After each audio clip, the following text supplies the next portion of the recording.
Di konten terbaru hari ini sudah jelas dan pasti saya ingin memberikan analisa dari pertandingan Super Big Match di Liga 1 antara Persib Bandung versus Persija Jakarta yang berakhir untuk kemenangan Persib dengan skor 2-1.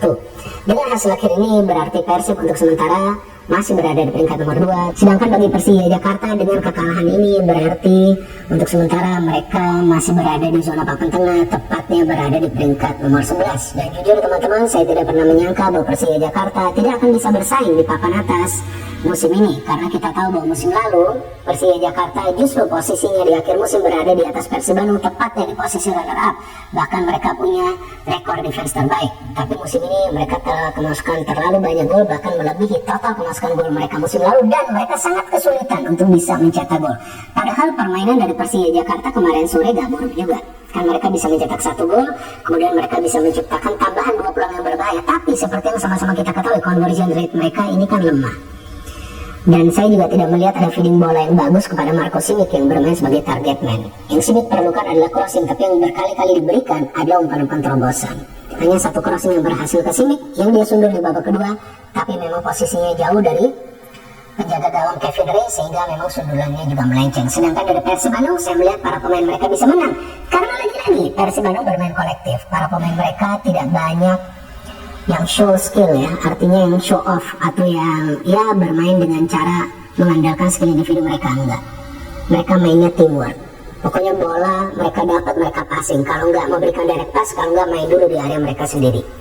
Nah, Persija juga mainnya tentu mengandalkan kolektivitas, tapi ya saya melihat materi pemain dari Persija ini kalah jauh dari Persib Bandung. Ya apalagi materi pemain asing mereka, walaupun memang Gayos mencetak gol, tapi ya saya tidak melihat banyak kontribusi lain yang bisa diberikan oleh Gayos. Ryo Matsumura, walaupun dia memberikan assist dari set piece, tapi ada 1 peluang yang dia gagal konversikan. Betul kan? Seharusnya itu jika dia cetak gol, nah pertandingan ini bisa saja berakhir imbang, tapi dia gagal mencetak gol. Nah artinya memang ya kualitas pemain asing dari Persija, seperti yang saya jelaskan di konten preview untuk pertandingan ini, ya tidak lebih baik daripada musim lalu. Walaupun musim lalu materi pemain asing Persija ya, pemain asing menurut saya itu tidak banyak bermain, tapi kontribusi mereka jauh lebih besar. Sedangkan dari Persib kita lihatlah materi pemain asing mereka bagus-bagus ya, Ciro, David, Stefano, apalagi ya gak? Alberto dan juga Nick ini udah bagus-bagus ya, belum lagi pemain-pemain lokal mereka yang bisa tune in dengan para pemain asing ini. Maka itu kalau kita ngeliat permainan Persib itu sekarang enak. Kenapa? Ya mereka lebih banyak memberikan passing daripada lebih lama menahan bola, dan gak tampak tell me. Apa itu? Gak telat mikir para pemain Persib. Dapat bola mereka sudah tahu harus dioper kemana itu bola, jadi cepat pergerakan bola itu. Nah kalau pergerakan bola itu cepat, tentu para pemain tim lawan akan sulit untuk melakukan yang namanya pressing kepada para pemain Persib. Tapi para pemain Persija agak lama menahan bola.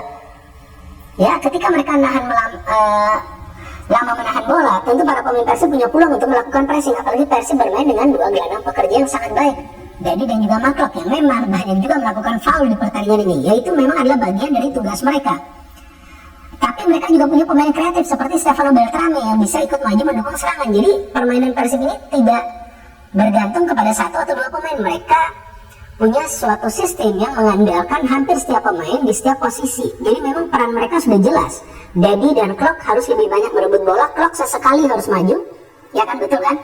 Tapi Stefano fokusnya itu memang harus membantu David dan Ciro dan juga Rian.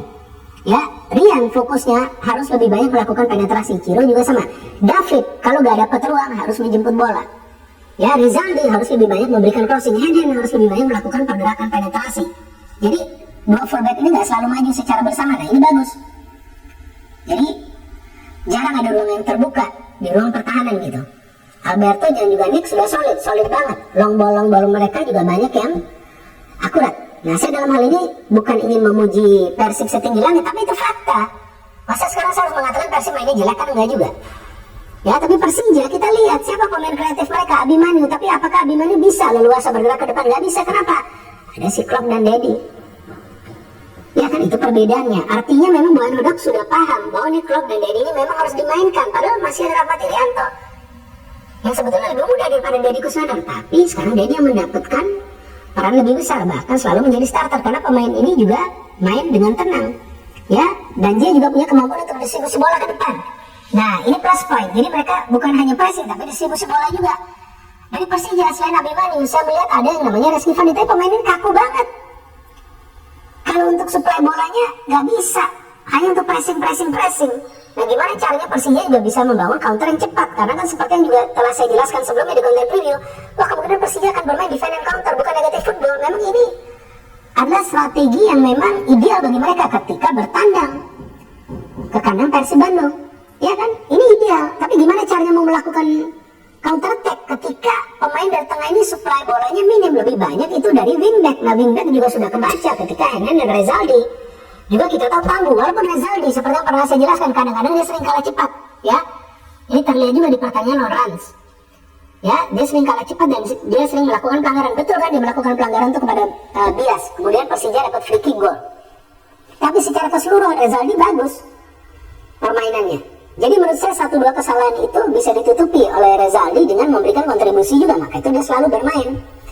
Tapi saya melihat juga bahwa Hodak bagus, dia tidak melakukan satu pun perubahan di line up. Ya memang para pemain Persib juga semuanya bugar dan tidak ada yang terkena sanksi larangan bermain ya. Dan seperti yang juga saya jelaskan di konten preview, ya bahkan prediksi saya benar tuh ya, saya mengatakan Persib akan menang tipis ya. Kan benar juga ya, karena saya juga feeling bahwa Persija juga akan memberikan perlawanan lah, apalagi Persija kan nothing tulus ya, mereka juga sudah sulit masuk ke zona 4 besar. Persija memberikan perlawanan tapi hanya dari segi bertahan, mana dari segi menyerangnya. Ya udah dapat peluang juga gak bisa finishing. Nah Persib peluangnya udah banyak tapi finishing mereka bagus, dan memang itu penalti lah. Ada Skirido kan kena handball, dan memang ada juga tuh kejadian di mana Alberto ya, saya rasa ya itu yang tampaknya bola terkena tangan, tapi kalau saya lihat tangannya itu nempel ke badannya. Jadi memang kalau tangan itu nempel ke badan ya seharusnya nggak penalti. Mungkin itu juga menjadi pertimbangan dari wasit. Mungkin juga saya salah ya, tapi keputusan dari wasit bahwa itu bukan penalti. Kalau Rizky Ridho kan tangannya melebar ya, jadi itu memang handball. Nah umpannya itu kan diberikan oleh Rezaldi. Tapi saya kembali menarik melihat peran dari Stefano Beltrami. Ini sudah saya katakan, ini pemain yang sudah tune in. Ya kan tiba-tiba dia bisa maju. Ya kan itu mengagetkan para pemain Persija. Peluang pertama dari Persib dari siapa? Dari Stefano juga. Yang shooting dari luar kotak penalti. Gol pertama dari Persib dari mana? Dari Stefano juga. Lah dari mana dari Stefano? Ya kan corner yang ambil dia. Ya walaupun bahwasannya kemudian sundulan dari Alberto ya, itu bisa ditepis oleh Andri Tani kemudian David mencetak gol, tapi kan sumber umpannya itu dari mana? Dari Stefano. Artinya umpan-umpan dia ini memang banyak yang akurat, walaupun dia gak punya kecepatan, tapi teknik dia luar biasa. Ya tapi nanti kita lihat dia bisa konsisten atau enggak. Tapi saya suka juga dengan Rian Kurnia, ngeyel ini pemain. Ya, saya nggak ngerti juga kenapa diganti dia kemudian dengan Beckham Putra. Malahan saya lihat ya seperti biasa, seperti yang saya katakan, coba nggak belajar main bola yang benar ya. Ini saya katakan secara fair gitu. Karena ya dia nggak bisa memberikan kontribusi dalam hal build up. Ya, kalau dari segi kerja keras bagus, nggak perlu diragukan. Tapi kan kita lihat secara teknik permainannya seperti apa. Jadi memang sih tampaknya Persib masih kehilangan Freds Butuan. Kalau Levi Madinga sekarang sudah ada lah Stefano Beltrame ya. Maka itu sebetulnya Aidul juga pernah dimainkan di posisi tersebut ya. Tapi kemudian Maklok nih mainnya cukup kuat ya di tengah ya. Maka itu dia sulit dilewatin. Cuma Ciro Alves yang akhirnya ditarik ya. Memang dia gak berkutik. Tapi ya Ciro juga kan gak bermain individual. Nah, maka itu gak berapa kelihatan. Karena dia sekarang udah harus main kolektif. Nah inilah inti kekuatan dari Persib. Mereka bermain kolektif. Maka itu sekarang Persib bisa bangkit. 3 match terakhir menang setelah sebelumnya dalam 5 match sebelumnya mereka gagal mereka menang karena terlalu banyak show of skill. Sekarang ini gak ada show of skill, tapi show of teamwork. Ya ini yang harus kalian pahami. Persija juga mainnya teamwork, tapi dari kualitas kalah dari para pemain Persib. Para pemain Persib mainnya tenang banget. Artinya apa? Mental dari para pemain Persib sudah kuat. Persija bisa cetak gol, Persija juga mainnya gabruk, tapi mereka tetap tenang. Dan satu hal lagi yang saya lihat kehebatan dari Bowen Hodak itu perangkap offside itu sih gak ada obatnya. Saya sendiri kaget loh. Itu Persija kan paling berbahaya dari set piece. Pada maju semua pemain Persib. Gila tuh, saya sampai kaget loh. Dan bisa pas lagi pada kena offside semua.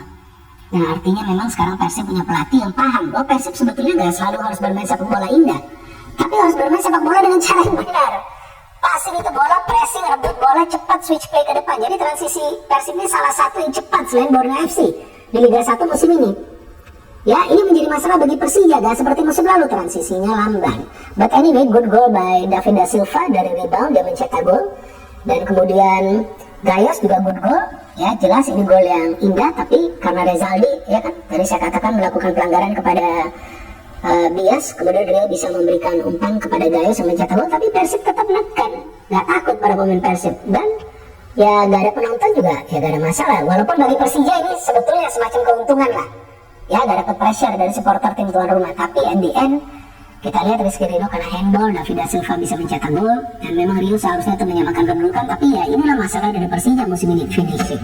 So teman-teman, kita tinggal tunggu 2 pertandingan selanjutnya dari Persib Bandung. Jika mereka menang lawan Persikabo dan juga lawan Bayangkara FC, maka mereka akan lolos ke Championship Series. Dan bagi Persija Jakarta semakin sulit untuk lolos, apalagi next match mereka lawan Persik Kediri dan juga lawan Bali United. Kalau bagi saya man of the match di pertandingan kemarin sore adalah Deddy Kusnandar. Saya suka sekali pemain ini ya. Walaupun dia banyak melakukan pelanggaran, tapi dia masih punya fighting spirit yang luar biasa walaupun usianya tidak muda.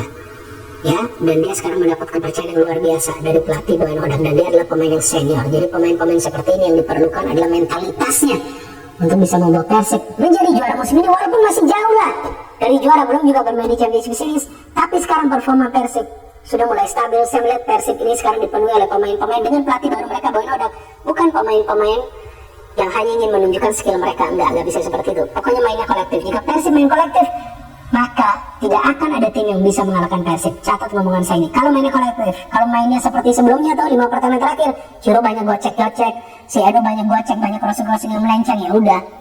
Jangan harap Persib bisa mereka menang. Bagi Persija mereka bisa bangkit. Ayo, finishing harus lebih bagus.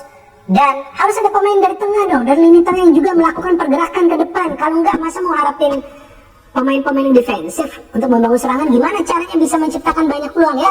Jadi kita tunggu saja teman-teman lanjutan perjuangan dari Persib dan Persija di Liga 1, dan tentu nanti jika ada super big match lagi, saya akan memberikan analisa saya baik review maupun review.